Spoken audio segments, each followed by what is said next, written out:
Brume. C'est le nom que j'ai choisi pour m'incarner dans ce monde dans lequel j'ai beaucoup de difficultés à vivre.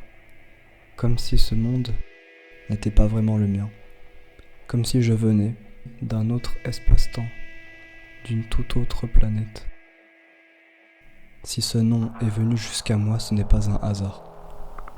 Quand on connaît un peu mon histoire, mon parcours de vie, ce qui me motive, ma raison d'être, mes rêves, beaucoup de données deviennent alors limpides.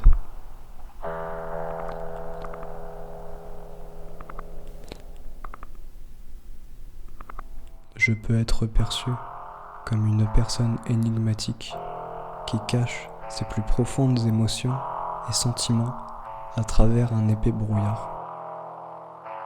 La brume cache ce que l'on ne peut pas voir au premier abord, ce qui nous est inaccessible dans un premier temps.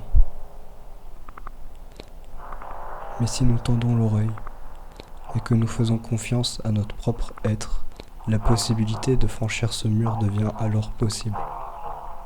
Faut-il encore se faire confiance et préférer sa curiosité à sa crainte, à sa peur la plus viscérale.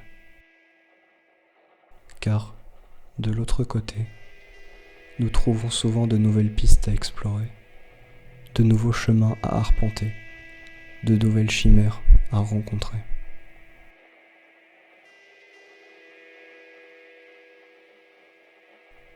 Cette vidéo est la pensée d'une rêveuse qui, malgré toutes les difficultés, continue de créer et d'essayer de croire un petit peu plus en soi. À de nombreux moments, des idées par dizaines déferlent dans mon esprit sans crier gare. Je m'empresse toujours de courir vers mon carnet pour noter tout ce qui me passe par la tête. Je pense que ces déferlements d'idées résultent de mon être, que je nourris d'images artistiques diverses à n'en plus pouvoir, du film à l'œuvre d'art exposée dans un musée. Je suis comme ça, à toujours chercher plus loin dans les différents sujets et visuels qui me fascinent, même si parfois j'aimerais stopper ce flux presque constant dans ma tête pour me concentrer sur un projet en particulier et éviter de travailler sur une dizaine de projets en même temps.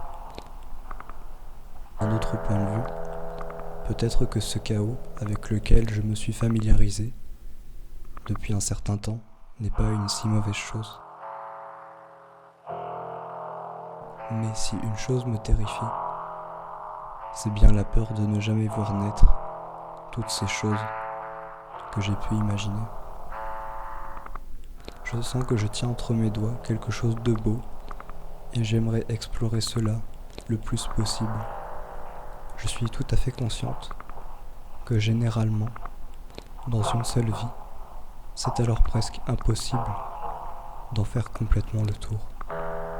À un moment donné, après avoir gravi de nombreuses montagnes, nous nous arrêtons au sommet de l'une d'entre elles. Et plutôt que de continuer plus loin, nous observons avec fierté ce qui se trouve derrière nous. Voir ces mondes imaginaires-là s'étendre et prendre toujours plus d'ampleur, en tant que première spectatrice de ce qui sort de mon imagination. C'est un des plus beaux cadeaux que la vie m'ait fait. Et comme souvent, je repense à cet enfant qui se perdait dans l'océan nuageux à travers la fenêtre pour échapper à la difficile réalité du quotidien en rêvant de mondes imaginaires dans lequel y vivre serait beaucoup plus agréable qu'ici-bas sur cette planète. J'aimerais pouvoir ne travailler que pour mes envies artistiques, sans avoir à me soucier du reste. Cela est impossible, car dans nos sociétés humaines, l'art a toujours du mal à trouver sa place. Même si cela a tendance à s'améliorer au fil du temps, d'une société différente à une autre, beaucoup de personnes ou encore du mal à reconnaître le domaine artistique en tant que vrai métier. Je pose ici une question remise beaucoup trop de fois sur la table. Si l'art et la culture n'existaient pas, dans quel genre de monde vivrions-nous? Que serions-nous sans cet appel qui nous murmure à l'oreille de plonger constamment à travers l'inconnu pour y découvrir ce qui s'y cache? De mon côté, de nombreux projets sont en cours. Certains sont rentrés dans un profond sommeil jusqu'à ce que je les réinvoque à nouveau, un jour, pour donner naissance à de nouvelles formes, tandis que d'autres se réveillent, s'hybrident constamment entre eux et continuent leur métamorphose. Depuis quelques mois, je me suis replongé dans l'écriture d'une potentielle fiction, à laquelle j'avais déjà pensé quelques années en arrière, mais avec cette fois-ci, une forme beaucoup plus belle dans laquelle elle pourrait s'incarner. Je continue aussi mon travail de mémoire pour ma 4e année d'études qui porte sur le sujet de la métamorphose en lien avec ma pratique artistique et avec les pensées présentes dans mes entrailles les plus profondes. Des nouvelles idées de dessin, de peinture, de petites éditions, de sculptures, de vidéos, de courts-métrages et pourquoi pas de films, d'installations en vue de mon futur diplôme de 5e année et de mes futurs projets d'exposition. C'est une nouvelle année pleine de promesses qui commence. Et comme toujours, je compte bien m'agripper à mes rêves et continuer à avancer toujours plus loin dans les ténèbres lumineuses et fascinantes de ma psyché.